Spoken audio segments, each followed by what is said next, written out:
It's a good turnout for 81 degrees and beautiful outside, you know? Right? Yeah, why don't you guys have nothing better to do, really?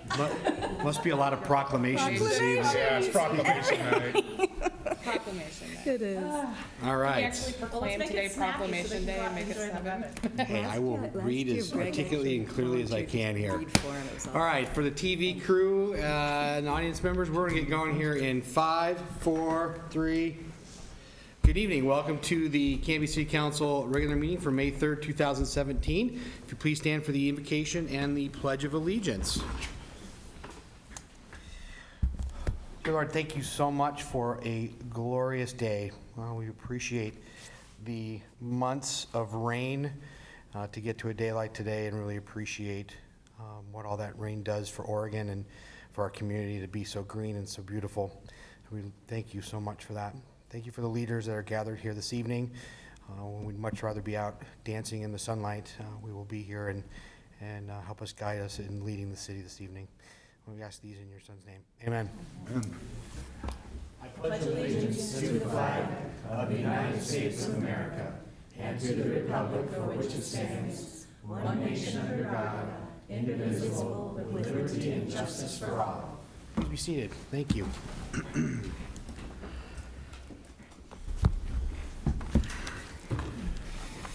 Well, as we were joking here before coming on camera, we have a beautiful day outside, and we have quite a number of people here.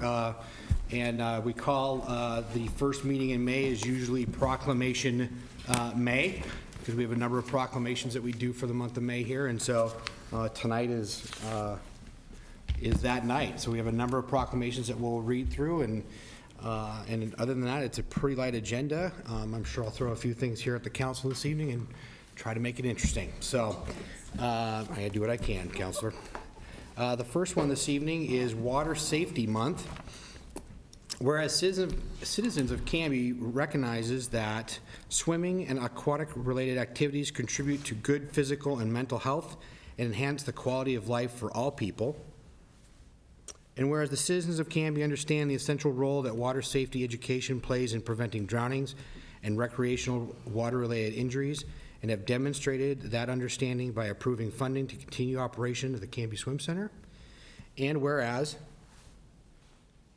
the City of Canby is aware of the contributions made by recreational water industry as represented by the many organizations, including the Canby Swim Center, involved in the National Water Safety Month Coalition that have developed safe swimming facilities, swim lessons, and other aquatic programs, home pools and spas, and related activities.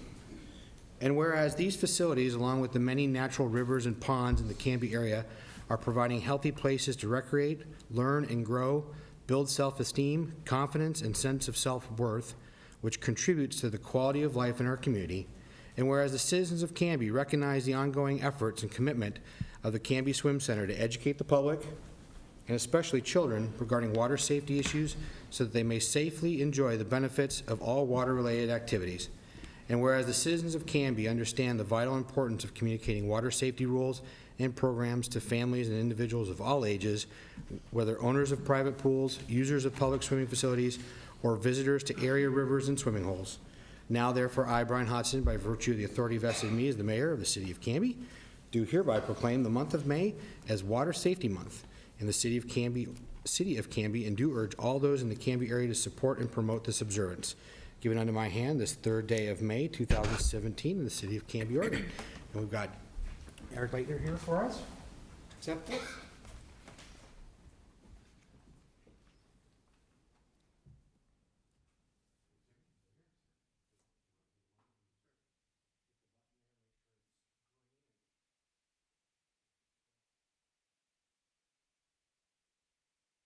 Okay, first of all, I'd just like to say thank you to the council and the community for renewing our levy in November. It starts again in July, and we have 5 more years. Secondly, we're in the midst of finishing up our 2nd grade lessons for the schools, and that finishes up at the end of May. And we are signing up for our summer lessons. So if you haven't done so yet and you need your kids to sign up for lessons, you probably should get on that because they fill up fast. We also have the Gator Grinder Triathlon coming up this month. It is a week from Saturday. It's the 13th at the Canby Swim Center. It's a fundraiser for the Canby Gators, but anybody can come out and watch. We have about 240 swimming participants, but there's actually more people than that in it, about 300 people because of relays. And it starts at 7 a.m. and finishes up about 1 p.m. There at the Canby Swim Center. Now's a good time to get going and start up on your swimming skills, or brush up on your swimming skills and get going. Anybody have any questions?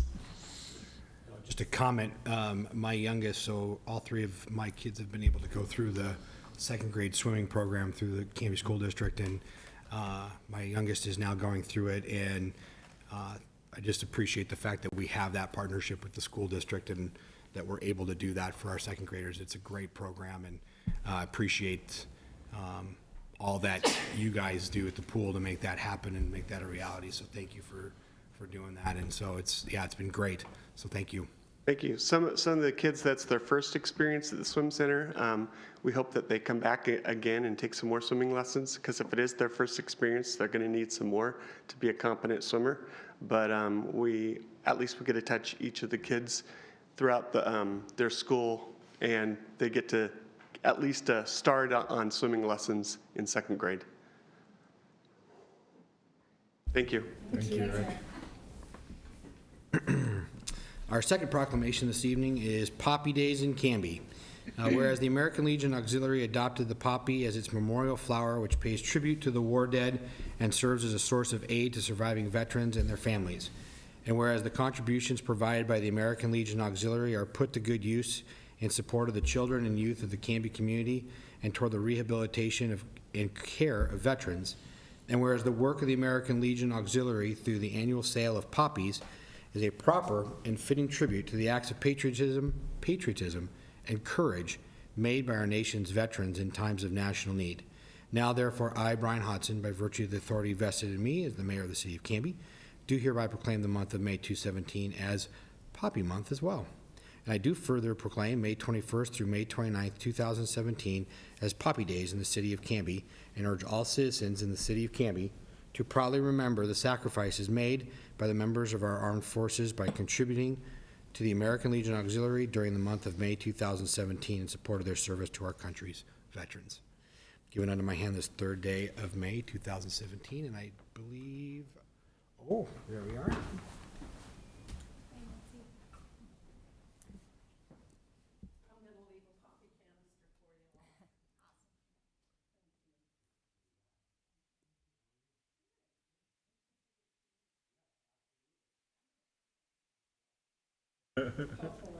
I melt over 80, so you know. You may look it up. This year, for the very first time, is the inaugural National Poppy Day. This is an act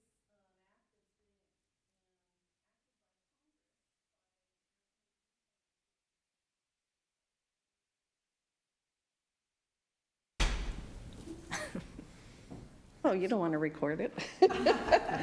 Okay. The Auxiliary and the Sons of the American Legion. National Poppy Day is the Friday before Memorial Day, and the American Legion recognizes the importance of honoring the fallen and supporting the living who have worn our nation's uniforms. That is why the American Legion family has called upon Congress to designate the Friday before Memorial Day as National Poppy Day. The inaugural day this year is Friday, May 26th. So please remember to wear your poppy on that day. After World War I, the poppy flourished in Europe, and most of you are aware of Flanders Field. And the poppies soon became symbols of those lost soldiers on those fields of valor. The Canadians and the United Kingdom were the first, and we followed shortly after that. And the National Poppy Day broadens a tradition that dates back to that first national convention in the 1920s, when the red poppy was adopted as the American Legion memorial flower. Today, it's still an iconic symbol in honor of the sacrifice of our veterans. And another thing I'd like to mention, if you're not familiar with the Gold Star, if you see a banner with a gold star in it, it's a family that's lost a veteran in service. They died in service, Iraq, Afghan, wherever it was. If you see a banner with a blue banner, there's a family member currently serving in the service. And we'd like to also acknowledge on Memorial Day those Gold Star and Blue Star families. So thank you very much for your support for the proclamation, and may you have a nice and joyful meeting. And thank you, Nancy, for what you do.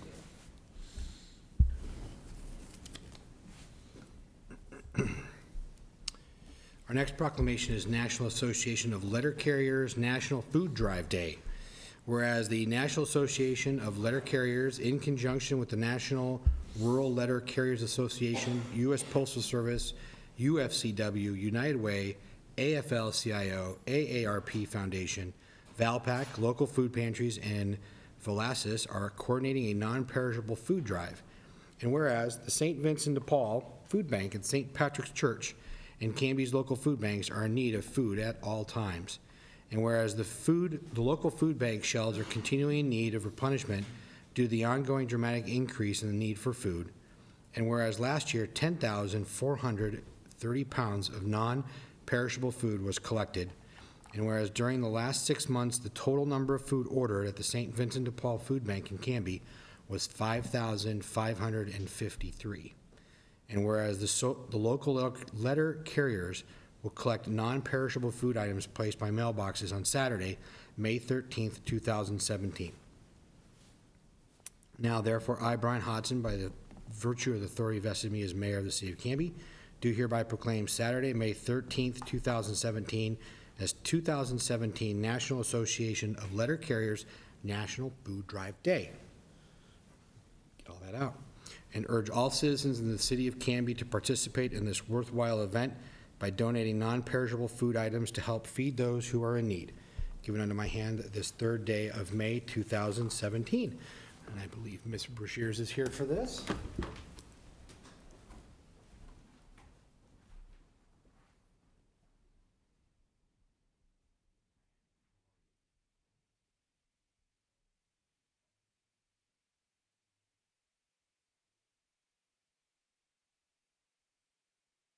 Thank you, Mayor and Council, for this great privilege. This is the 25th anniversary nationally for the letter carrier food drive this year. And Canby joined a year later, so this is our 24th anniversary. So we're looking forward to the 25th year for us here in Canby next year. On behalf of the letter carriers, and the folks in Canby that have helped so much, thank you so much for this participation moment. And your blue flyers, if you're in a business or family and stuff, just post it in your windows, and that would help remind your customers and your clients that, oh yeah, Saturday, May 13th. I have Mr. Mike McCallum from the food bank, St. Vincent de Paul, St. Patrick's Church. He will be collecting your food, and he'll say a few words about what's going on at the food bank. So thank you very much for this great honor, and see you on Saturday, May 13th.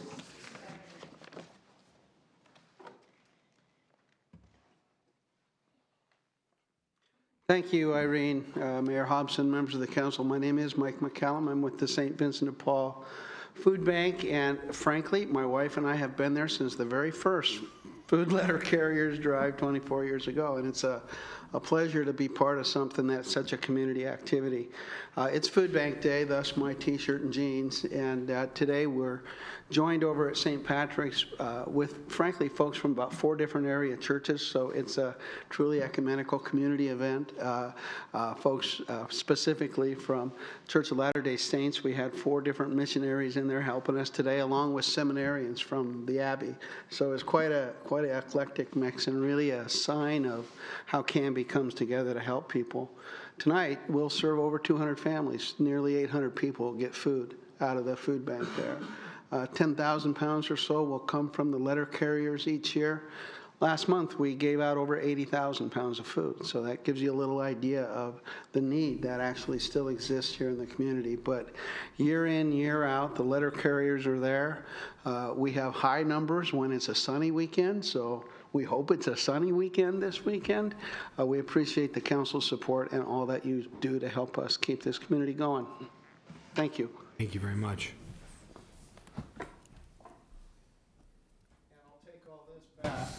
It'll go on the shelves tonight.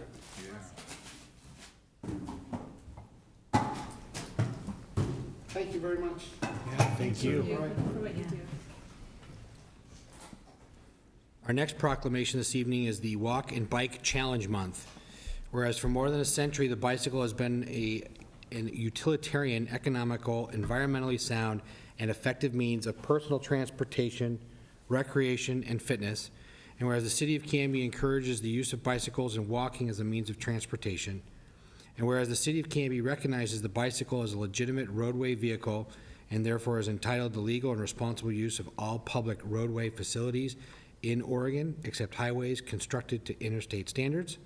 And whereas the city of Canby encourages the increase of the bicycle and walking, benefiting all citizens of Canby by improving air quality, reducing traffic congestion and noise, decreasing the use of and dependence upon finite energy sources, and fostering physical fitness. And whereas the city of Canby recognizes the use of bicycles and walking as viable modes of transportation, endeavors to promote safe and responsible bicycling and walking, and is committed to incorporating the development of bicycle and pedestrian facilities in the vision for revitalizing downtown Canby. And whereas the City of Canby's Bicycle and Pedestrian Committee, in conjunction with the mayor, encourage all citizens to ride their bicycles or walk to work, to the store, to the park, to school, and around their neighborhoods with friends, family, and neighbors to promote the personal and societal benefits achieved from bicycling and walking. Now, therefore, I, Brian Hodson, by virtue of the authority invested in me as the mayor of the city of Canby, do hereby proclaim the month of May as Walk and Bike Challenge Month in the city of Canby, and do urge all of those in Canby area to support and promote this observance. Given unto my hand this third day of May 2017 in the city of Canby, Oregon. And Mindy?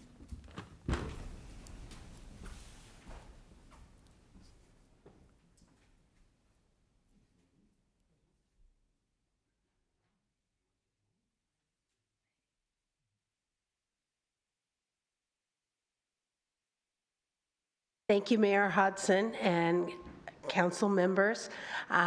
We appreciate the time taken and the recognition given with this proclamation, and we encourage people to get out and walk, and when you have that errand to run, maybe instead of just grabbing the car keys automatically, maybe put your tennis shoes on or your helmet on and get out and walk or bike.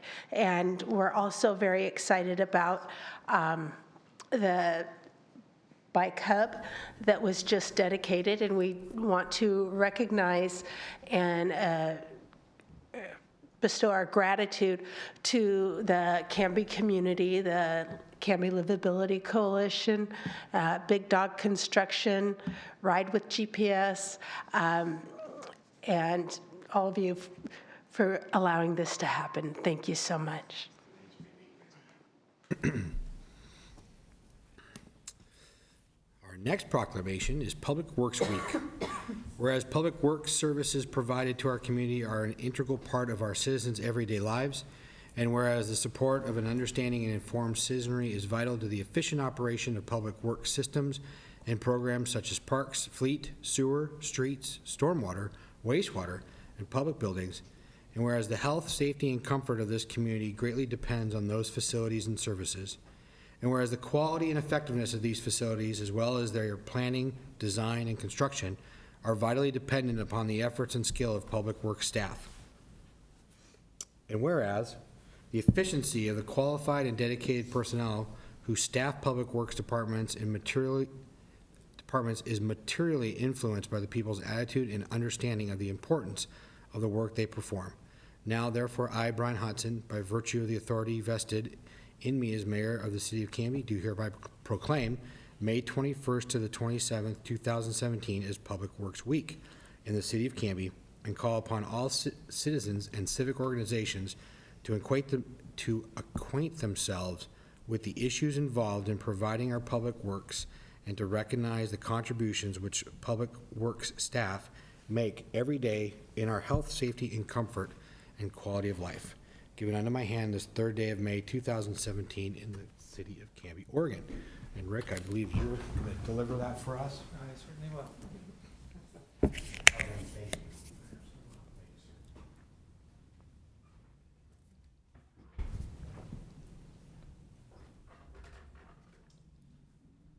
All right, last but not least, my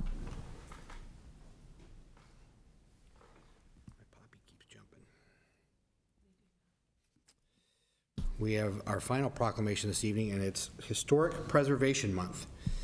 Whereas historic preservation is an effective tool for the economic development, tourism promotion, management of growth, revitalization of neighborhoods, fostering of local pride, and maintaining overall community character while enhancing livability.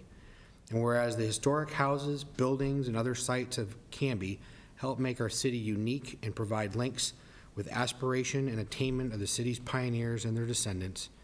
And whereas these fine examples of 19th and 20th century buildings contribute to an appreciation of our heritage. And whereas historic preservation is relevant for communities across the nation, both urban and rural, and for the Americas of all ages, all walks of life, and in ethnic backgrounds.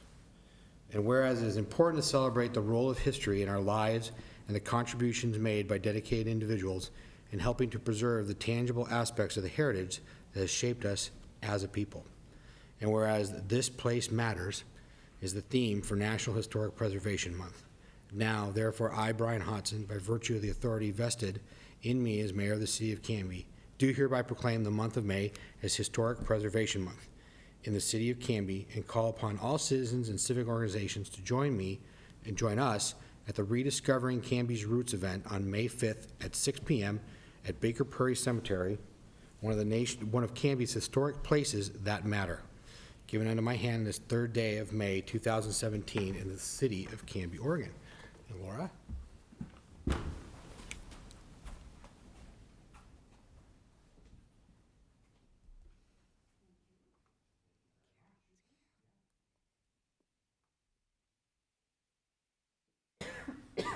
And for the event on May 5th, I'm hoping all of you will come. We've got these signs from the National Trust for Historic Preservation. They're running a big campaign across the nation, asking people to go to places that matter and take photographs and then post them on social media. And they're also posting them on their website. So we probably would like to get a few people standing up holding these signs. We'll have them available. And we'd like to have Canby on the website for the National Trust. So see you there. And thank you. Thank you, Carol. Appreciate it. I have no more proclamations. I've read them all. We will move into communications. Rick? None? Okay. First opportunity for citizen input this evening on non-agenda items. So opportunity for citizens to, if you want to fill out a yellow card and back, and I have 2 this evening to address something that's not on the agenda or just have some conversation. Just ask to keep comments to 3 minutes, please, and we will address what we can. First up is Sean Varwig. Talk about downtown businesses. Hello, sir. Hello. I already talk loud, so I'm going to push that away from me just a little bit. Good evening, Mr. Mayor, City Council, and City staff. Thank you for the opportunity to speak to you this evening. I'm here on behalf of some of our local businesses, specifically downtown businesses, to express to you our frustration with what seems to be little desire on the part of the City of Canby to support small business.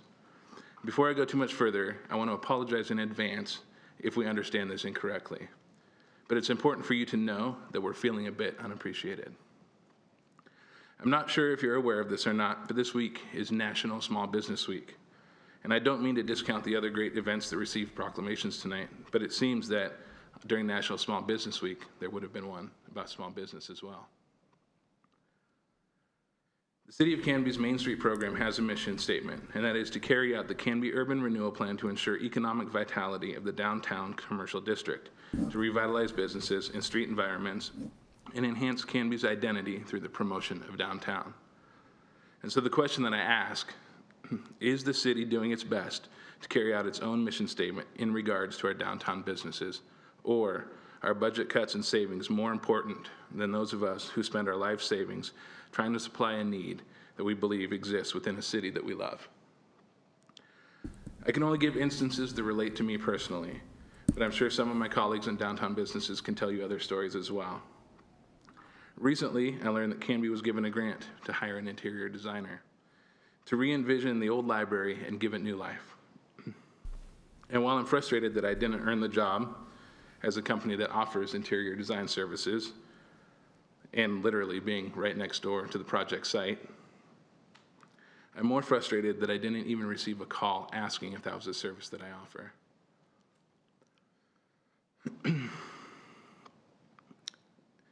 Which it is, by the way, in case anybody needs interior design services, we offer it. Shameless plug. Shameless plug. I know some of that falls on my shoulders for not marketing my business the way that I could have to ensure that people knew that. But with a simple phone call, I could have said yes or no. I've spoken to other people in our city who also offered this service who also didn't receive the phone call. And I hate to assume how the person who received the job was hired, but I do know that it was not a designer located within the city of Canby. Although we do have many talented folks here that could have done it and done it well. My main point for this evening is this: how can we expect the people of Canby to support our local businesses if the people who run Canby do not? Some of you have never even stepped foot inside of my business. Some of you have been in there a time or two, and some by disappointment or by my invitation. Others spend significant time there, and I appreciate that.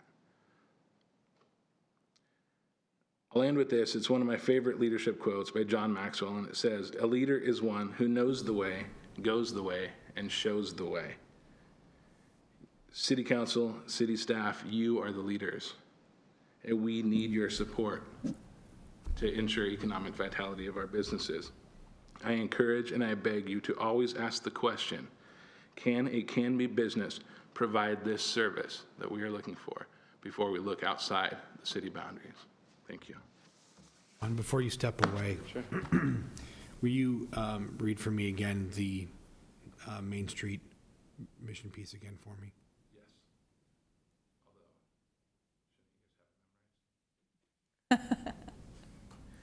To ensure economic, to carry out the Canby Urban Renewal Plan, to ensure economic vitality of the downtown commercial district, to revitalize buildings and street environments, and enhance Canby's identity through local promotion of downtown.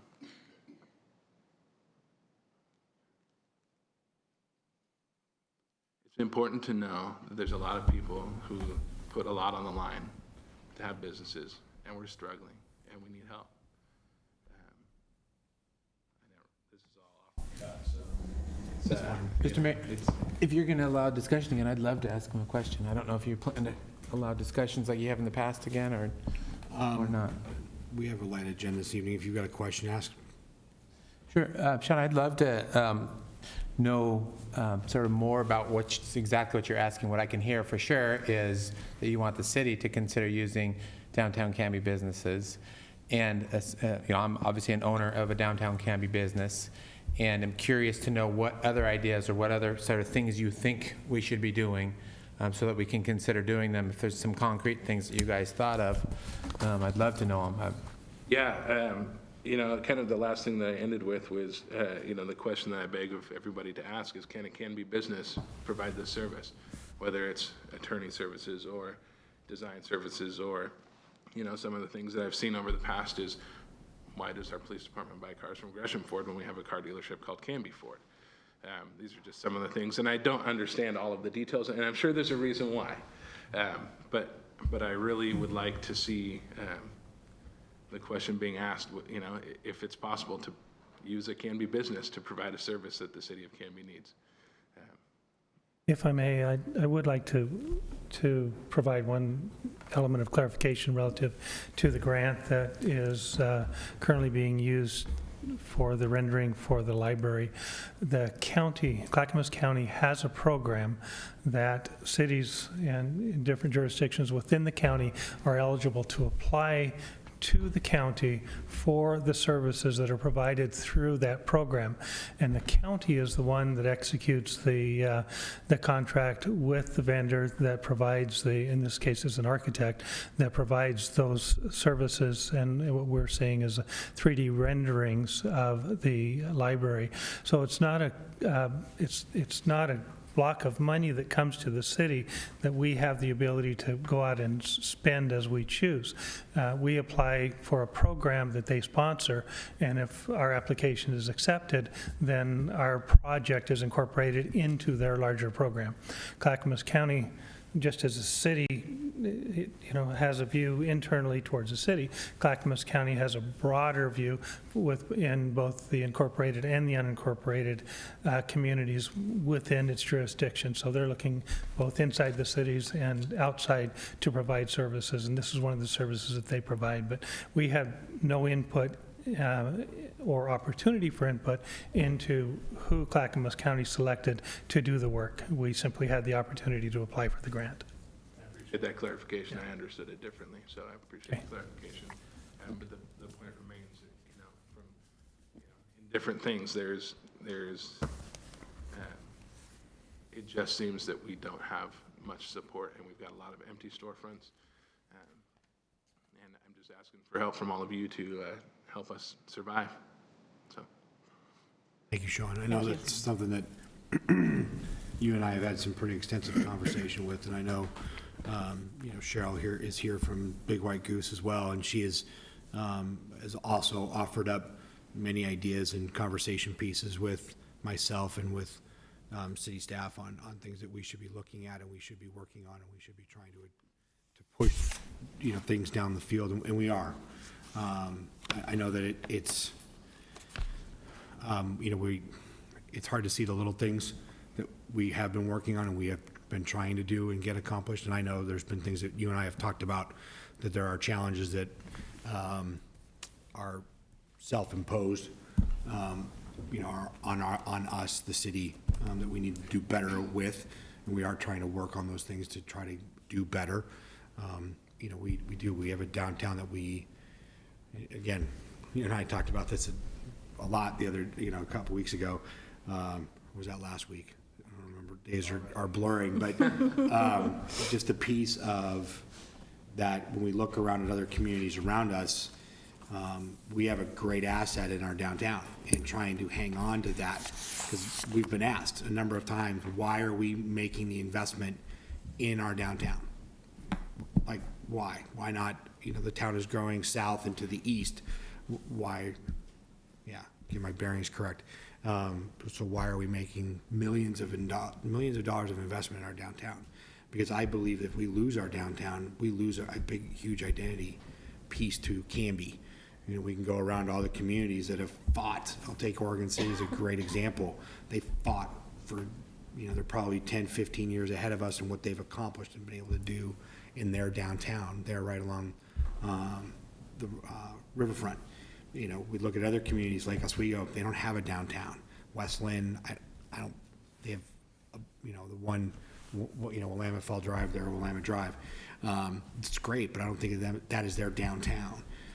So I do think it's important that we hang on to it and we try to fight for it. I do believe that we've had a ton of people moving in over the last couple of years, and we had it, right? You and I shared this, right? We had somebody that's 3 blocks away from downtown and didn't even know that we have a downtown, because they don't drive this way. They drive that way out of town and they never come this way. So they don't know what's down here. So I think there's a marketing piece that we need to be working on. I think that there's, how do we, we've put some good things into place. I think that there's more that can be done. What are those things? I don't know. It is not a single silver bullet event piece that's going to do that. Cheryl's made a huge investment in junk refund. This is the 3rd year, Cheryl? Yeah, and you have a waiting list of vendors to be here. We could fill the downtown core, with this event. It's those examples of events that we need to keep trying to draw downtown, but those are little blips on your radar as a business. How do we create that sustainability? And it's why we take the investment in We send staff to the Main Street Conference every year to try to bring back ideas and where are trends and what things are going on and what are we seeing. So, you know, we want the ideas. Cheryl and I, with Rick, have had a number of conversations, and we are at capacity with the staff that we have. You're right, we have made staff cuts because we've had to, because we don't know what the future holds, and we didn't make those cuts, and so a lot of our reserves, we ate through them. And so we're at that point where hopefully with the economy turning the way it is, we can make that investment in staffing to be able to do a lot of the things that we want to be able to do.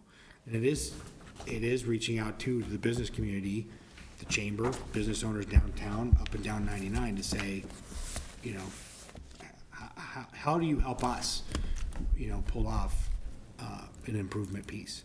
So, you know, be open to those ideas as well. If there are those, I mean, if there are those ideas that you have, and you're talking with people, you know, and I, you know, I've been there too as a business owner, and you go, this is going on, and why not this, and what, you know, as soon as you get through, and there is a therapeutic piece to get together and have we're on camera, a gripe fest, and get through it. But then once that's over, then what are solutions or course corrections that can be made, or we can work together to do that? Because we're open to it, absolutely. I believe that we are.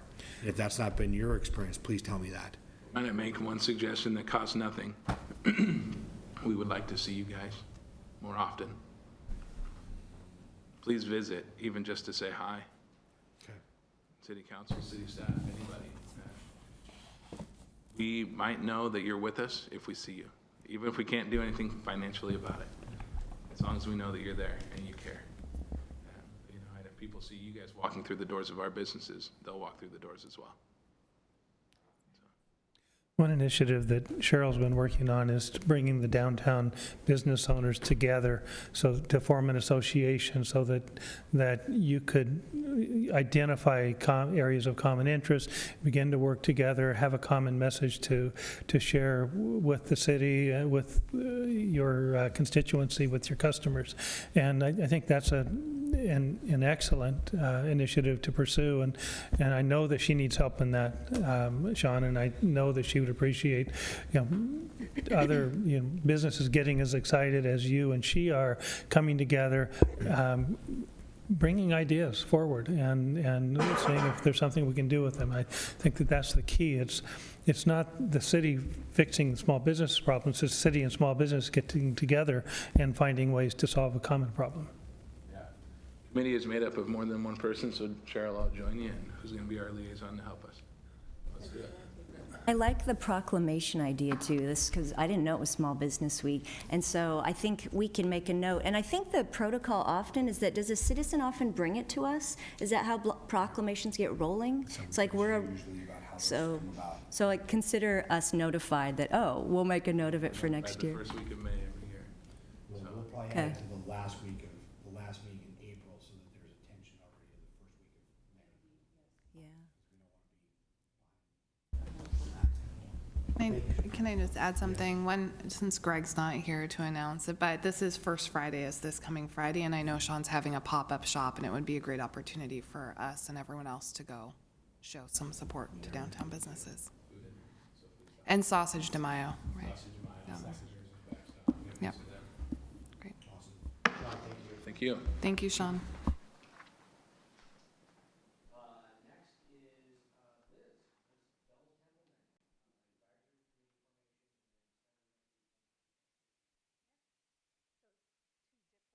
Questions, really? The first one is, what is the process for forming a new advisory committee to the council? Is there documents I can see, or is there a list I can write? Those committees are actually in the charter, and so it has to go out to the electorate. You have to have a... No, they're in the some are in the municipal code and some are set by resolution. Oh, okay. Well, I stand corrected on some of them. Kim, those are in a separate section that can be established by resolution then. So which ones are? I'll have to take a look. Okay, so either through resolution. Talking to your mic. Yeah, well, I know the original ones were chartered in, and apparently there have been some added by resolution that I just need to double check and see the process.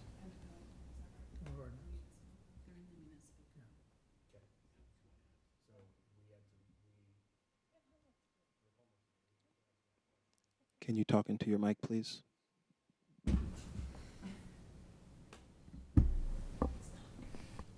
My mic wasn't green, sorry.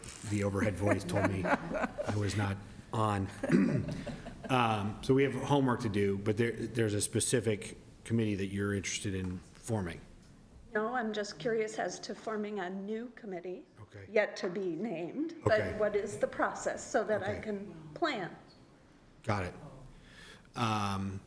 So, Joe, sir, if you could, maybe for the first meeting in June, provide us with some input on how we go about the committee aspect Absolutely. and how that gets formed and what might be those steps to do that. If there's an easy addition via ordinance or not, yes. Well, just, yeah, whatever that process may be, because we've been, and this will come up later, but, so, this is not the first time that I've been asked this, so I think we should probably at least share that, have that knowledge up, at least out, that we can be aware of that there is a process and what that might look like. Okay. So, yes. I could get some sort of document that lists the steps in forming that. When was the last time a new committee was added? Does anybody have any memory of this? Oh, when was, The Municipal Audit and Financial Oversight Committee was the last committee that was formed. Oh, yeah. and that was, I think the Transit Advisory Committee was the one before that. and who brought up the Those were by idea ordinance. of the audit committee? Haley brought that to the city administrator to add. Yeah, we created the Municipal Audit Financial Oversight Committee so 3 years ago, and that was driven by Haley, because she wanted to get, so myself, 2 counselors, some community members involved to start looking at some of the, what were some of the audit pieces, some of the financial pieces that were going on, and that she wanted to try to implement, and so this committee acts as kind of a litmus test for those pieces that she brought forward, as well as helping to, look at some of the audit pieces that had occurred. So it was pretty much mostly her doing in that regards. And I mean, we instituted a lot of new pieces when Haley was here, and we haven't really, I think we're still getting our sea legs a little bit here before we do anything more. So that's that piece of that, so. Okay. Said sometime by June, you'll know, first week of June. Yeah, the first meeting is on June 7th, Wednesday, June 7th. What is your interest? Yet to be determined. Oh, okay. I'm curious as to the process. Fair enough. Okay, thank you. No need to Create some buzz. present Create some ahead of buzz. time. Perfect. And my second question, I don't know how many of you receive our elected officials' emails, but Merkley sent one out this week about 100% renewable energy by 2050. Did anybody see that? Or it's interesting to receive our senators and representatives' emails. Lets us know what they're working on, because sometimes it's hard to hunt around what bills and legislation they're working on. But, so he has a flyer and then a website where you can use, he has a toolkit so that this is a national resolution, and there's 5 states that currently have bills in process for 100% renewable energy by 2050. And I'm curious as to if the city council ever talks about renewable energy when you're talking about redevelopment, or if it's part of the conversation, or if it could be, since states and the nation is moving that direction. So not to necessarily speak to Senator Merkley's piece because I've not seen that one. But I will look that up.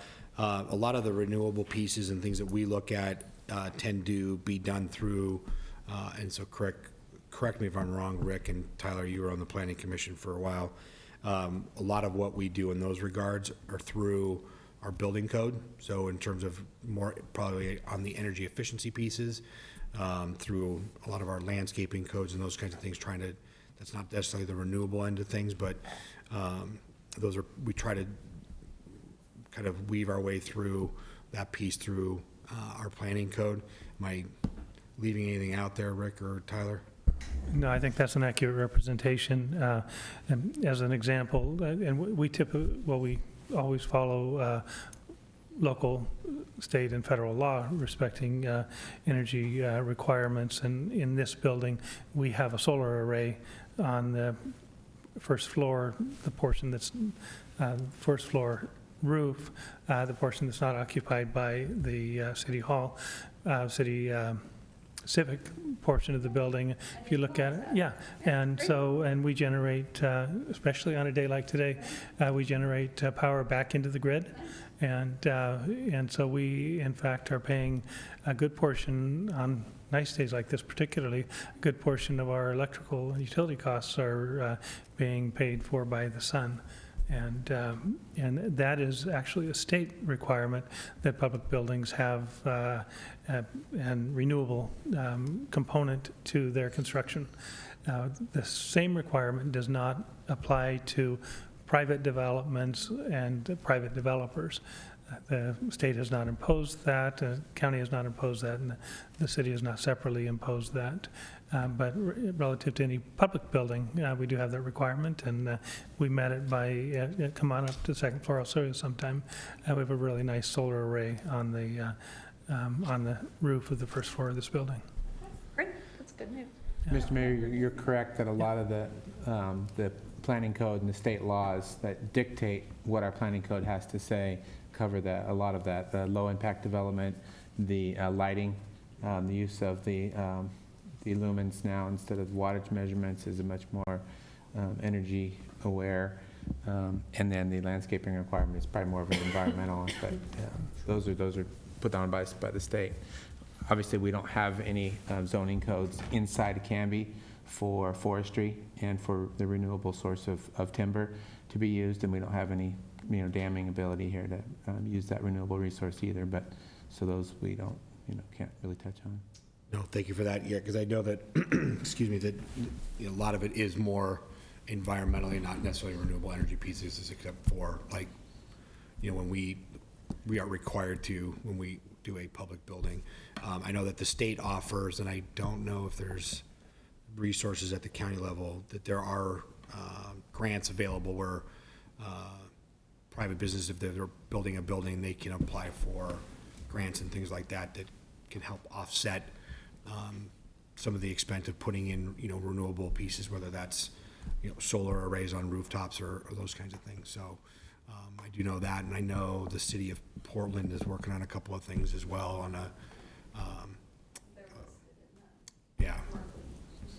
so, but no, thanks for, I will add that to my reading list here for Mr. Merkley. So thank you. Yeah, thanks, Liz. Yeah, I'd also add that all of the lighting in this entire building is LED. So we're doing our part. We're on our way, yeah. Great. We'll move into mayor's business. Couple of upcoming events tomorrow morning at 6:30, bright and early at Crutchford Town Hall is the mayor's prayer breakfast. We already talked about it, but First Friday is this Friday. We'll have the walking history tour. We've got a great event at the Baker Prairie Cemetery. We've got some businesses. Sean Varwig's business at Judson Roy will be open. And Cheryl, are you going to be? No, you are not. Okay. But yeah, we have Sausage de Mayo and a whole bunch of other activities going on downtown, so come down for that. The garden show and sale is this weekend over at the fairgrounds. We've got budget meetings coming up on the 11th, the 18th, and possibly the 25th. And then we have, Cheryl, what's the date of your event?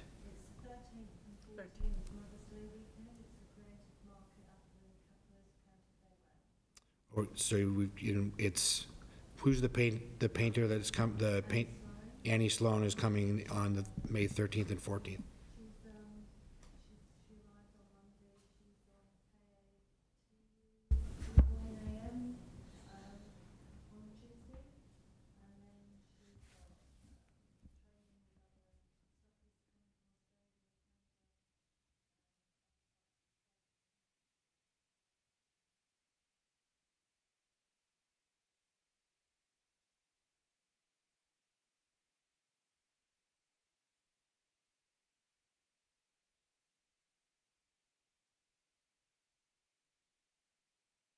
She's here for quite the stretch.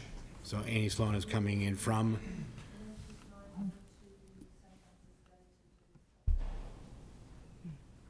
May is a busy month in Canby, so, and there are tickets still available. Cheryl?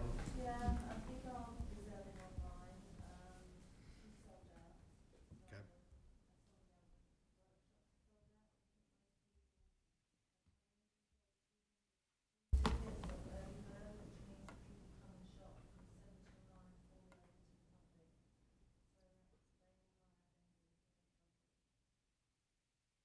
Congratulations.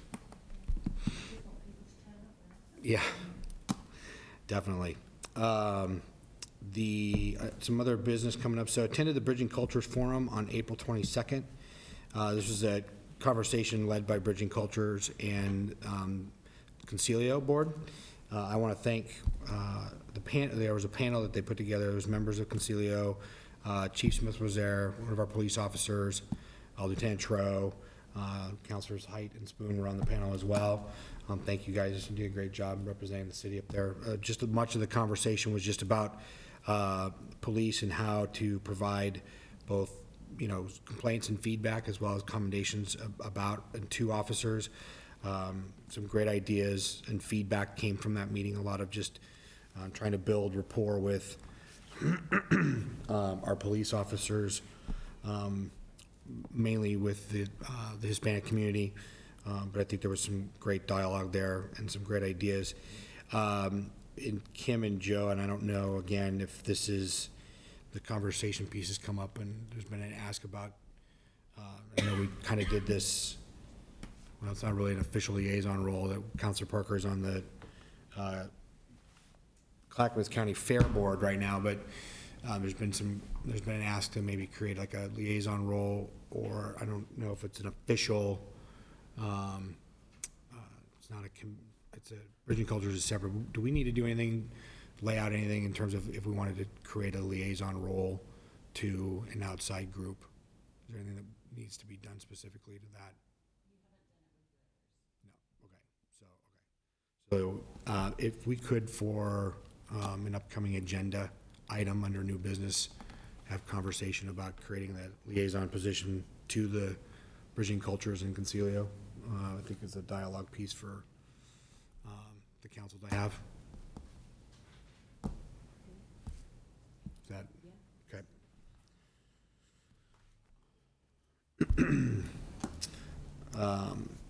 There was no Park and Rec board meeting last month.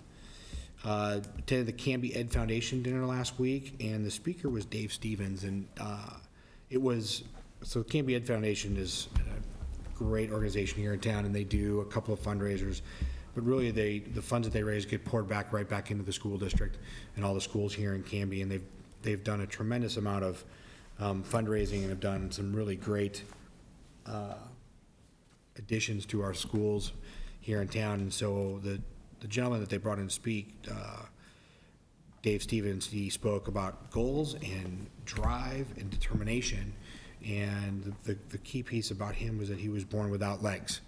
And so here's a gentleman that didn't really let life get in the way. So he ended up going on to play college football, minor league baseball, and ended up being a broadcaster for ESPN. So it was a really great dinner. We've missed the last couple of years because of budget meetings, so it was nice not to have a budget meeting on that evening. So I know there's a couple of us were there. So the Regional Area Commission on Transportation meeting this past Monday was canceled due to the May Day Parade and activities downtown, so that had to get rescheduled. Clackamas County Coordinating Committee, so in front of you, I had Kim print off, because this just came in today, so tomorrow evening is my meeting with the Clackamas County Coordinating Committee, and we have an ask by County Chair Jim Bernard about, we're gonna have conversation about the vehicle registration fee. And so he's looking for guidance, conversation, thoughts from us, the representatives to C4, about the vehicle registration fee, because it did go, there was the talk of it going out to the voters, or that the county commissioners are just going to vote it in. And so they're looking for kind of some guidance on, dollar amounts and what would cities support, not support, where can they get support if they go that route. And so this document in front of you just came in today, I think like, 5 o'clock. And so thank you, Kim, for printing it off. Basically, it breaks down, so it would be, so the initial rate, so it'd be a $25, so we've got $25, $30, $35, and then I think it ends with a almost the full doubling of the vehicle registration fee. So we register our cars every 2 years, so instead of it being instead of $86 so it's $43 a year, it would be double that. And then, so the doubling piece of that, so the 40, if they were to max it out at $43, would come back to the county, which then would be a 60-40 split between the county and then each city based on population. So, example, so you just use the front page. Well, we'll go to the $43 one. So,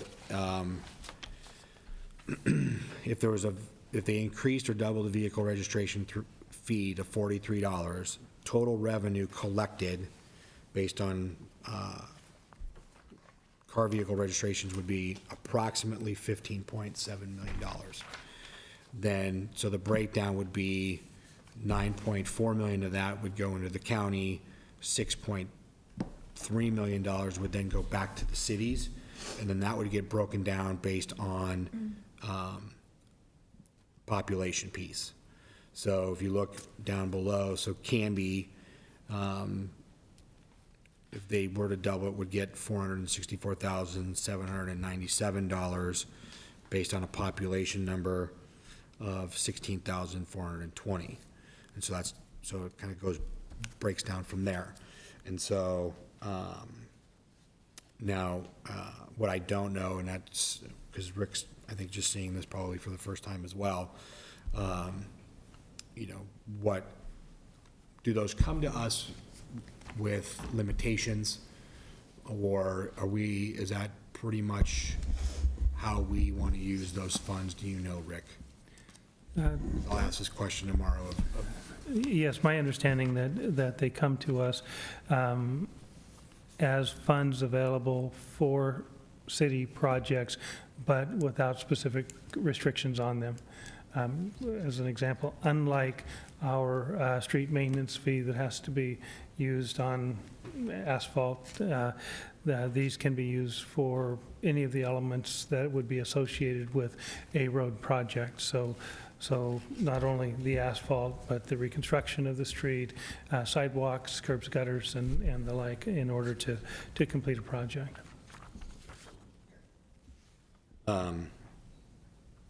So part of the piece, looking at this as well, is I know a big conversation that we're having, and I've gone back and have had, again, and this will be my piece tomorrow night with Chair Bernard, is what is the project list look like coming back out of that? If they're going to go out and do this, what does that project list look like in the city of Canby? Because we've talked at length about county roads within the city that don't meet, and I'm not talking about the ones that we have a half road here because we've annexed in and developed it, The other half will get developed when those pieces get annexed in. I'm talking about, roads that, Maple or Pine, and, just ones that somehow got missed in the conversation initially, so how do we bring those up? Because to me, I would want to see, and understand that the conversation that I'm hearing and being told is that this is for maintenance, that this is to bring county roads and improve them. So there's a $20 million yearly shortfall at the county to do maintenance on roads in the county. And so, now, and also not knowing what the state of Oregon is going to do in the legislative session with the transportation bill. Is that even going to happen? What's that going to look like? So I think the Board of County Commissioners is just trying to tee this up and get it in queue to be able to have some dialogue. So really, I'm just kind of looking for some feedback from, and again, I know it's fresh if you want to think about it, and email me tomorrow on, what is that, are we behind a vehicle registration fee increase? Are we not? Is this, if so, is this, we're going to insist that the Board of County Commissioners go to the voters, not go to the voters, they just make the decision to do it? So my inkling, based on conversation, is that the Board of County Commissioners is just going to decide to do the vehicle registration fee increase. The amount, I'm hearing a couple of different numbers being thrown out there. So with all that said, I will stop talking and So they're Mr. Smith. surveying, basically they want you to, all the mayors in the county to come back to their council and say, okay, give us a number or a range of numbers kind of for this fee. That's part of it. Or some cities might even say, we're not behind it, and then they'd be cut out of it, basically. They wouldn't get their percentage. Well, and that, so, Scenarios presented, right? yeah, so these are the different, so what's in the packet here for Right. those here in the viewing audience is basically just a breakdown of what would be collected and what would be the city's portion. Try not to use, casino lingo, and no one's on the take. Our portion, based on, a $25 rate, Right. a $30 increase, 30 all the way up to 43, basically. And so yes, there was, year and a half ago, 2 years ago, there was conversation at the time, Chair Ludlow at the time, there was very heated conversation about that if cities were not going to back whatever it was the decision the Board of County Commissioners was going to do, yes, they would be cut out. That is not the case here. That's not the impression I'm getting from Chair Bernard in any way. But what they're looking for is, as the voting member to be able to come back and say, here's what's this is the position my council wants me to take on this piece. So I want to be able to honor that conversation and not just go in and say, here's what I think and this is what you should do, because then that's not what that's about. So does that help clear up? Sort of. So you kind of would like a decision, our feedback, so that I you would can like your bring it back feedback, tomorrow. yeah. If you wanted to ask questions and sit on it, this is, and then email me or shoot me a phone call or whatever. I put it out there because I also want the greater public to know as well that this is something that's being talked about. So, is that good, Tyler? Sure. Councilor Smith? Yeah, I just wanted to give you some input now in case it's not brought up later more here with us, in that I do think that something like this should go to the voters. It's, surcharges, user fees, registration fees, whatever you want to call them, fees or taxes, doesn't really matter. They're a very regressive tax. They affect the poor the most. They affect businesses that have lots of vehicles a lot. They don't necessarily attach or equate to who's actually using the roads. If you have more than one vehicle and you only have one person, then shouldn't you theoretically, if you're going to be perfectly fair, pay half of the tax for each vehicle? So it's not a very accurate or fair fee/tax. The other aspect to it is I would like to see whatever they encompass, if they just vote one themselves for us all to pay, that it not have any kind of ability to increase annually or anything like that. Having come from a former life in California, you will know that there are some vehicle registration fees that are darn close to the cost of the vehicle that people are driving. And it just continually became a source of feeding the insatiable appetite for more government revenue in California. And I wouldn't want us to fall into that trap to where our vehicle registration fees became sort of almost a laughing stock of that part of the United States region. And so I'd want it to be somehow capped and not just be able to be increased, with regularity every year for a long period of time. No, my understanding of that aspect of it, Councilor, is that I believe it is set that unless the state increases the vehicle registration fee from $43 to say $50, the most that the county can do is match what the current, they can only double it. So it would have to be the state then deciding if they want to increase from 43 to per year, or 86 every 2 years. If they wanted to move it to 90, then the Board of County Commissioners then can decide to, great, well, we're going to match that now. So there could potentially be creep that way if the state legislature decides to allow, incremental buildup every year of the vehicle registration fee. Because yes, I agree with California being, your newer cars you're paying a lot to register them, et cetera. So I totally lived there, done that. I hear you on that. So. Well, I'll be attending tomorrow, obviously, as the alternate, just in case we don't have this conversation on the way to the meeting. I would like to see if they're going to exclude the vote of the people, which is with the temperature of right now, I feel that that's what's going to happen. I would like to see maybe some discussion on how to split it in an annual, and I know that would probably require some kind of change at the DMV, but to discuss how that could be, because like Councilor Smith brought up, it's going to affect the folks of lesser income the most, so budgeting to double their registration fee every 2 years, it would be nice if they could just get a smaller increment annually. So build up to do it. So instead of just ripping the Band-Aid off, build up to. It could just a discussion point that could potentially happen tomorrow if you think about it. So that's all I had to offer on that. I would like to see it go to the vote of the people, because ultimately that is my first choice, but I don't see that happening. So that's all I have on that right now.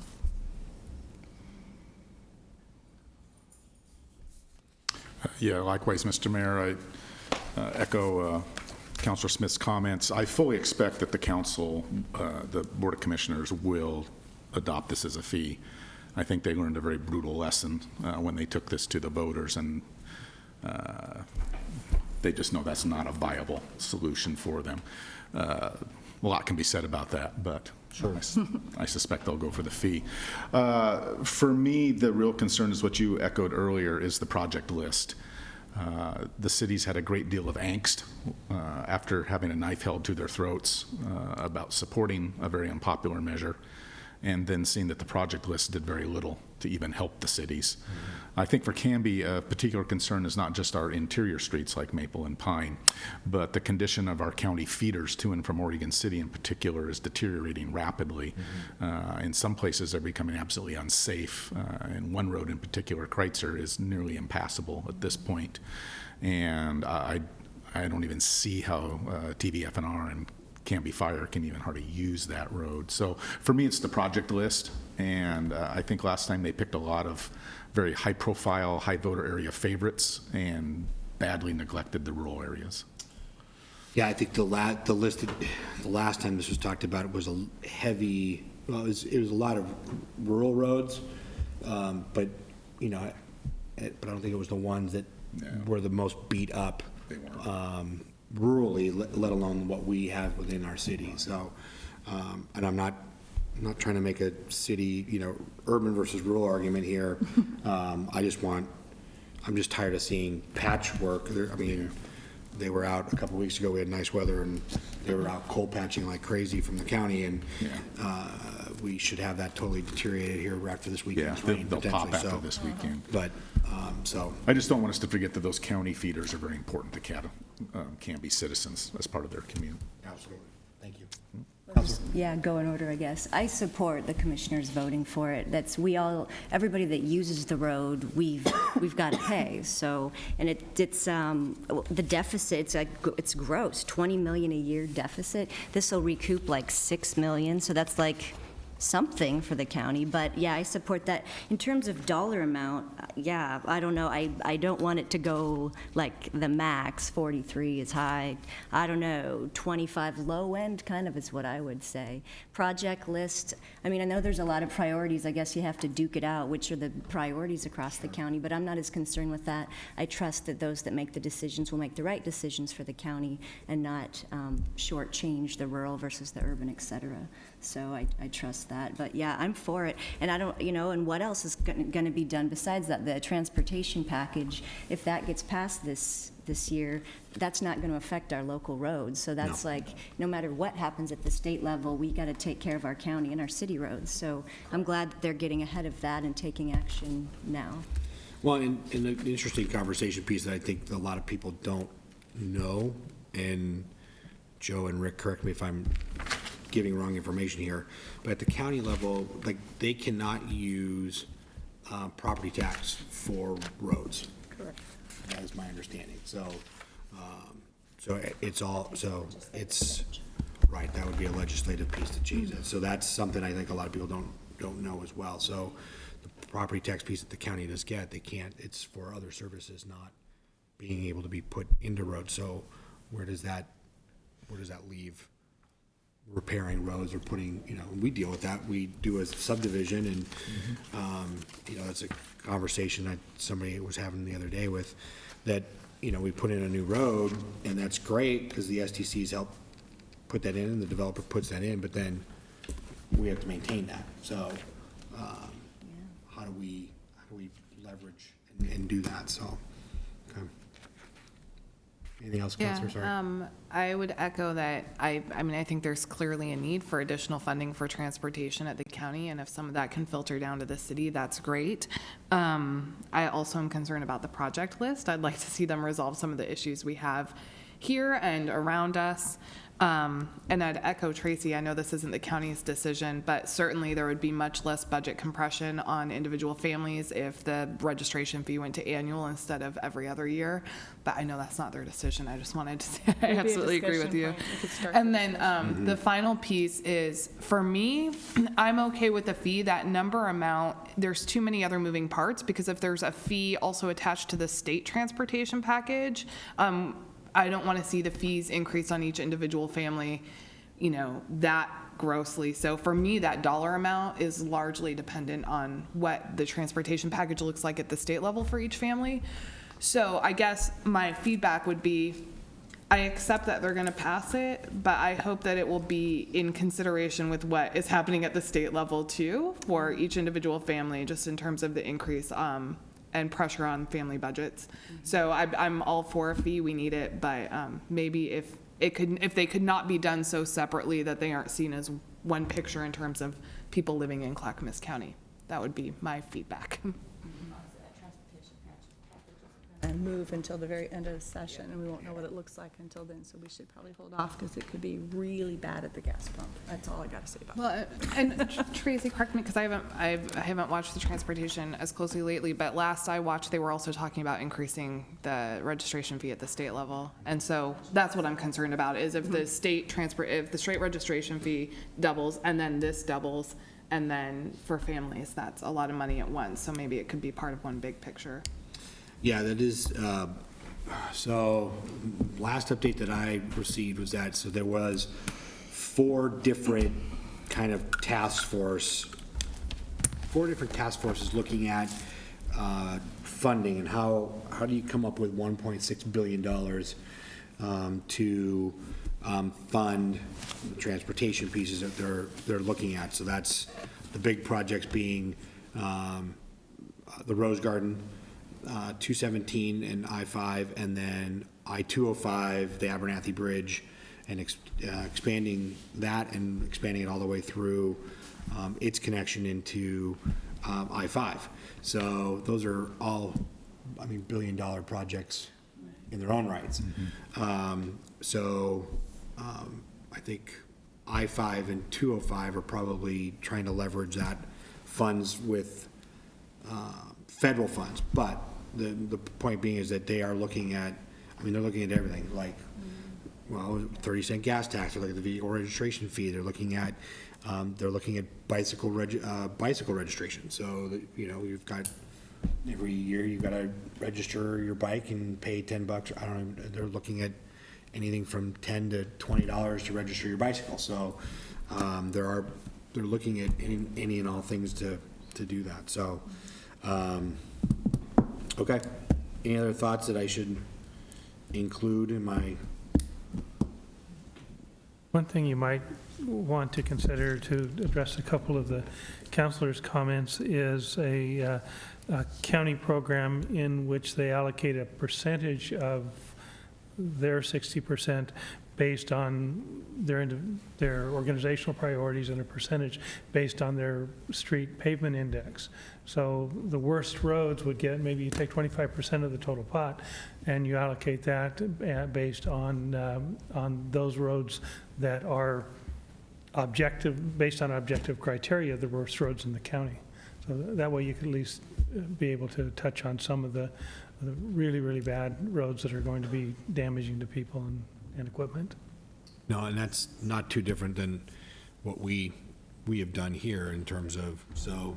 Yeah, we rely on our street pavement index extensively in establishing our priorities for road maintenance. Okay, well, I wanted to have that dialogue, and I have sent an email to Councilor Parker, which I'm sure he will weigh in as well. So thank you, I appreciate that. We'll move into the council liaison reports, and we'll start with you, Councilor Smith. Thank you, Mr. Mayor. The Planning Commission did not meet Monday, so they have not met since our last meeting. And the fire district did have an executive meeting, something that was not I think it was a workshop on their budget, and it was and an executive meeting. So that was not one the chief said that I should go to. Then I went to the town hall. Many of you were at the town hall with our elected state representative and senator. And that was interesting, not too much commentary to add there. And then we did have the question about the French Prairie Forum. Councillor Height had mentioned that maybe she would relinquish that or wanted to move to something different.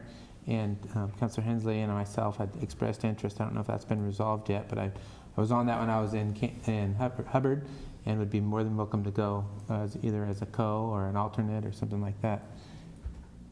Mr. Mayor, I did express interest, and I may be able to attend a meeting now and then, but given the extensive stress on my life right now, I think I will be glad to let Councillor Smith take that as an official liaison role, and I'll just visit from time to time.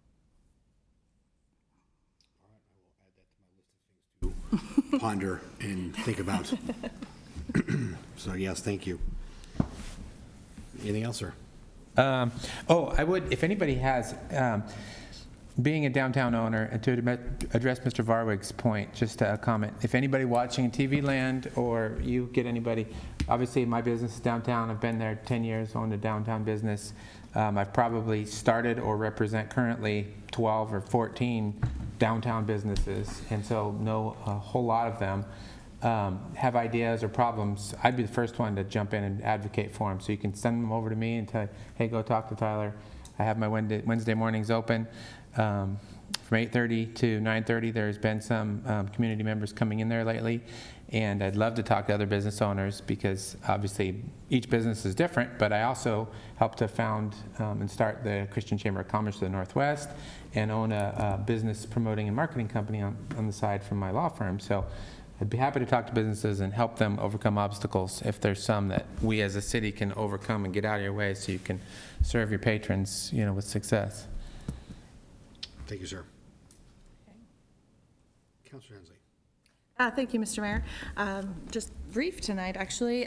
Traffic Safety Commission, happy to report Birch Street neighborhood. The bumps are in. I'm getting glowing reports and thank yous. So those hopefully will do the trick and maybe divert some of that bypass traffic out of their neighborhood. Also, I want to extend a big thank you to Dan Leischner, who has served the Traffic Safety Commission for a number of years. He's regrettably resigned from the commission, so we do have a position open if you have an interest in the traffic safety in the town. Send an application over to Kim, and we can look at that, and we'll be appointing a new member soon. We already talked about C4. We're going to that tomorrow. And we did mention First Friday, and I had a whole little schedule up on my screen, and now I lost it. Is it still there? Oh, darn. Anyway, there's a number of businesses: Ebner's, Cusworth's Thriftway, Judson Roy. I'm going to forget some, but American Legion. Also, we always have a Friday night burger feed, but since it's First Friday and Cinco de Mayo, their specialty burger will be a taco burger, so come visit the Legion. There's a number of businesses downtown, so First Friday is always a good time. This is the first one of the season. It goes through the end of the year, so hopefully the weather hold out. I'm being told it's going to rain, so just cross our fingers that this nice weather will hold on one more day, right? So for First Friday. And also, Nancy Wilmus, who was here for the poppies, there was one thing that wasn't mentioned that I do want to bring up. I'll probably mention it at the next meeting, too, as a reminder. But the American Legion does a Memorial Day remembrance ceremony at the Zion Memorial Cemetery on Memorial Day, Monday, May 29th. The ceremony is at 11 a.m. at the cemetery. And then from noon till, I don't know, till the chicken's gone, we have a chicken dinner at the post. So Mayor Hudson, you're going to be speaking, as well as Senator Alan Olson will be speaking at the remembrance. So come and join in remembering our fallen soldiers on Memorial Day at the Zion Memorial Cemetery. And with that, I think that concludes this week. Tracy, did you say 11 a.m.? 11 a.m. is the ceremony, yes. Thank you. And the Zion Cemetery, if people don't know where that is, that's the one that's out on Township, just across from BBC Steel and American Steel. Thank you. Council President Dale. Mr. Mayor, likewise, attended the town hall by Senator Olson and Representative Kinnemer. Canby Utility Board has not met since our last meeting, so I have no report for them. So I'll just wrap up with a reminder to my fellow councilors that we do have a budget meeting next Thursday, May 11 at 6 o'clock. Got your budgets in front of you. Scan through them. If you have any questions, please email Julie. Great. Thank you, sir. Thank you, sir. Okay. Councilor. Thanks. So, regarding the French Prairie liaisonship, it's kind of an informal thing, I'll just say, and that it wasn't officially designated to me. It was Greg Leo who runs it. A year ago or so, I ran into him like, hey, you want to come? Because we had a few, I think you, Brian Brown, folks had gone as they could. No one had gone for a while, so I stepped in. So it's one of those, it's an interesting topic tonight of, Liz bringing up committees. Like, there's unofficial kind of liaisons that we have, and then there's the official ones. So that's just FYI. No, perfect. Yeah. And then with the library, there's a lot going on in Canby, and specifically at the library, of course. But on May 13th, I think I talked about this last time, but it's the Dolly Parton Imagination Library. So it's a big kickoff. It's right there at our local library for several hours from like 11:30 to 3, and it's a kid event, really. So again, it's 0 to 5-year-olds. If you live in the Canby School District boundary, you sign up and your kid is mailed a free book every month until they're too old, until they age out. So it's a great opportunity for people, and people can sign up on that day, and there's going to be like a preschool rock band and face painting. It'll be fun. So if you have little kids, bring them. It should be a good time. And then the food for fines that Director Irene Green talked about last time she presented, they did well. They collected, 1,177 pounds of food that week. And so they gave it all back to Mike McCallum in the food bank. He was here presenting tonight, so we know where it's going. And they were delighted. It's more than they expected. So well done with the fine payers that paid with food. And there's a couple of book groups that meet monthly. I haven't really mentioned this if you get the the monthly newsletter from the library, you know, but I just wanted to alert citizens. So there's a history book group that meets monthly, and then just a literary book group. So look into that in the library newsletter if you'd like more info. And there's a speaker coming end of May. It's called Tent Camping in Oregon, which is so interesting. There's always different topics that are on, that are spoken about over the course of the year, and I thought that was an interesting one. That's May 23rd at 6:30, so kicking off the camping season. There's a writer, Paul Gerald, who will be presenting on those options. I kind of wish I could go. Hopefully I can, because I need some advice on good tent camping in Oregon. And then there's a family evening. It's called Creature Teachers, which is also interesting. It's for not only kids, but adults too, and their goal is to kind of have people overcome their fear of spiders and snakes and other creatures that are considered misunderstood. So they're gonna bring some of these wildlife. They'll probably be caged. I don't know what you do with a spider, but it's just kind of fun. I'm not sure I'll go to that one, but I really appreciate the fact that kids and parents are there with the spiders and snakes. It'll be fun. So yeah, go library.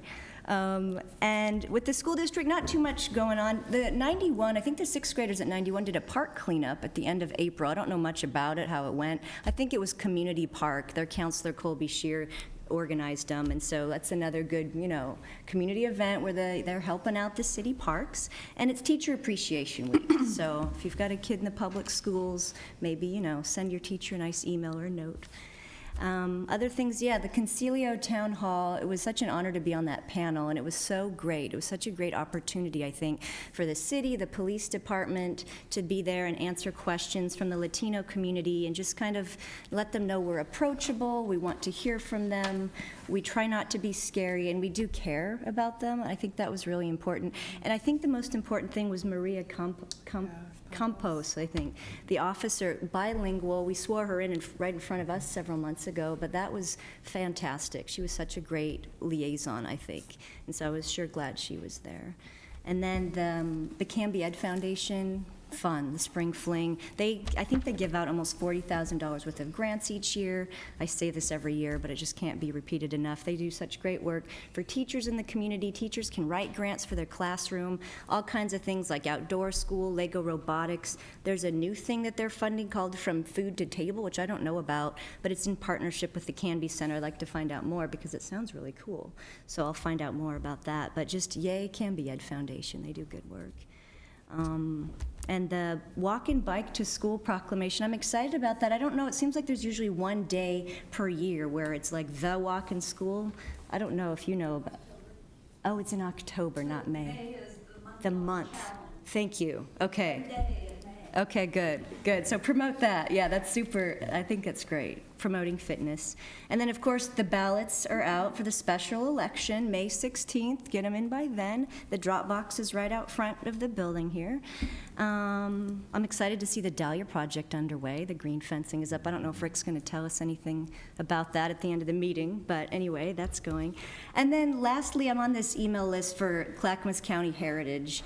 Actually, it's the Cultural Coalition, and they're having this kind of, what's it called, Idea Incubators meeting, May 8th, 6:30 at the Canby Center. So basically, those interested in art and culture in Canby and the county are welcome to just share their vision, their ideas for funding priorities, and their goals for the county. So they want to generate ideas from us. So we're all welcome, the public, anybody that likes art and culture, come on down. And that's my promotion for that. That's all I've got. Thank you. Thank you. Councilor Spoon. Yes, in addition to all the great things that happened since we were last here, the Bridging Cultures Canby Ed Foundation, I just wanted to give one more shout out to the Junk Refunk that's coming. I'm taking my husband, our two moms, my two kids, and my father to the Mother's Day tea, and they're doing it both days. So if you're looking for something to do on Mother's Day in Canby, there's an afternoon tea there. And I also bought tickets for my husband to learn how to hand knit a shawl. So I'm very excited. It should be entertaining. But yeah, there's a lot of workshops and stuff to do, so that's exciting. CTV5, for the month of March, the producer of the month was Greg Thomas. And for April, it was Jeannie Inman. And Jeannie actually, it's kind of cool. She came in and learned how to do live broadcasting, and she's been broadcasting the lacrosse matches live on through CTV5. So that's kind of neat. And now I want to learn how to broadcast live. So I don't have anything to broadcast live. I just want to learn how to do it.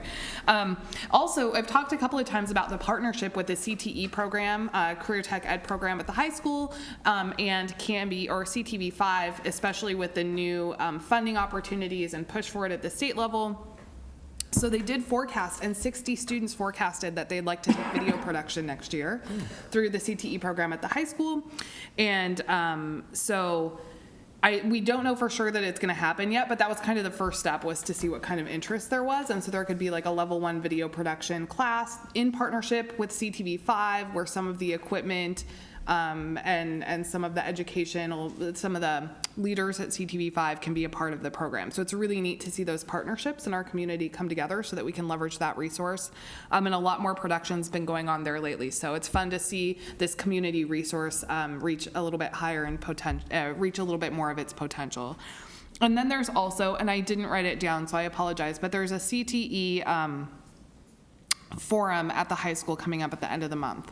And it's like a half day on a Friday, and I apologize, but I'll email you guys with all the information, where the high school is going to do kind of an open house with their Career Tech Ed department. So, and then finally, July 4th is 2 months away, so we'll be asking for help soon if you haven't already heard us ask for help. And my exciting announcement that I didn't make last time is the Good Old Music at the July 4th event is going to be kicked off by a brand new band in town.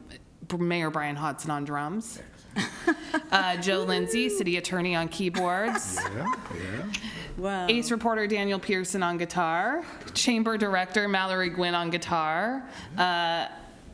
I think he refers to himself as a pillar of the community, but really kind of the town jester. My husband, Chris Waffle, on bass and lead vocals.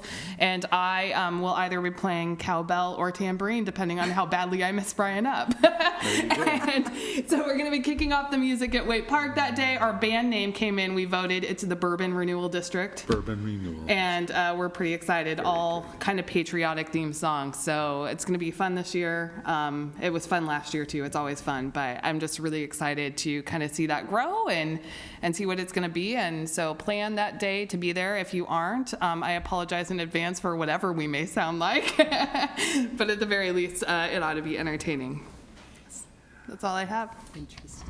Entertaining for sure. Excellent. I want to get band T-shirts made, so you know. How do you spell bourbon? I mean, in this case, like urban, the bourbon, just like the bourbon drink. renewal. Okay. Yeah, so it was, the list was a long list of like city government related kind of like, you know. Like Municipal Mayhem, Yeah, Canby yeah. City Talking about Days, that with savory, DAZE. I see. Yeah, Yeah. there's you some know, good ones on So there. there was like, there was That's some. an old one. Yeah, that was from a couple years, but. We were gonna, Yeah, so it should be, hopefully we won't be too terrible. We shall see. What we lack in musical quality, I feel we'll make up with enthusiasm. Yeah, I'll heckle in the back. bring your lighters. Okay, we'll move into approving the consent agenda. Mr. Mayor, I move for approval of the consent agenda, which consists of approval of the minutes of the April 19th, 2017 City Council work session and regular meeting. Second. Motion has been made by Council President Dale and seconded by Councilor Hensley to approve the consent agenda, which includes the approval of the minutes of the April 19th, 2017 City Council work session and regular meeting. All those in favor? Aye. Anyone opposed? That carries 5-0. We have no resolutions and ordinances. We have no new business. Rick, do we have any city administrator businesses or staff reports? Just real quickly, I will give you an update on the progress in our city block, the Dahlia project, and related activities. We have completed the property transfer, so Hanlon Development Group and CCB are now the official owners of the property. The electrical components associated with the City Hall are now being moved from the chambers to the City Hall. For some reason, when the chambers portion of the building was constructed and added on to the City Hall, the electrical utilities were moved the main panel was moved to the city hall, so that, excuse me, to the chamber, so it has to be relocated. Electricians are on site now taking care of that. And then they'll commence the demolition of the chambers. That's a somewhat technical process because we're preserving the city hall and we don't want to damage it in any way, so that'll be moving forward in the next couple of weeks. Probably within 2 to 3 weeks, you should see an empty space where City Hall, or excuse me, where the chambers used to be. City Hall will still be intact, I am promised. You will have noticed over the last couple months, our Canby Fire has been practicing on principally the finance building, to a lesser degree on the planning building, and they've gotten a tremendous amount of use of that building and training their first responders.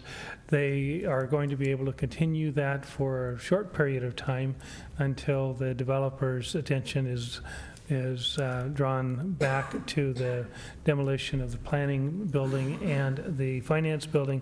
That should happen in the next 4 to 6 weeks. That the demolition of planning and finance are actually part of the official startup of the construction project, as distinguished from what's occurring with the chambers, which is kind of being handled separately out of respect for preserving the city hall. So when you see the contractor on site to begin the demolition of planning and finance, you know that in earnest the construction project itself has started. We're excited. Everything is working well. The project is within about 3 weeks of our original target date to get started, so that's pretty amazing. Everything is falling in place. Contractors and developer are meeting all of their benchmarks, so we're really pleased with the performance and the progress. And if I could make just a really quick report so that I could get it out of the way. I looked up on my phone to see where the committees were, and it's Title II of our ordinances. So if you want to look up and kind of see where they exist, they were established by ordinance. But a good example is 2.56, the Bike and Ped Committee, because that's how they're structured, so you can choose how many members and all that if you're thinking about it. But like any ordinance, you would want to come to the city council meeting, during a 3-minute period, and make a suggestion to them on whether or not they want us to then work on creating one. You wouldn't have to create it yourself. You just have to ask them to ask me to do it. That's my faster report. And then that way, maybe by June, if you have your idea finalized, you can come bring it to them. Okay. Anything else there, Rick? Kim, anything you want to say? Okay. Yeah, right. Next opportunity, or second opportunity for citizen input. If those that are still in attendance would like to opine about tonight's agenda. Seeing none. Reopine. Action review. I'll talk now. You've approved the consent agenda. Thank you. All right. And we have no exec session. Nope. No. Great. I will take a motion to adjourn. I move we adjourn. Second. Oops. Tracy. And enthusiastically. Motion's been made by Councilor Height and seconded by Councilor Hensley to adjourn the meeting. All those in favor? Aye. Anyone opposed? All right. Canby, Non-debatable. good night. Thank you. Right?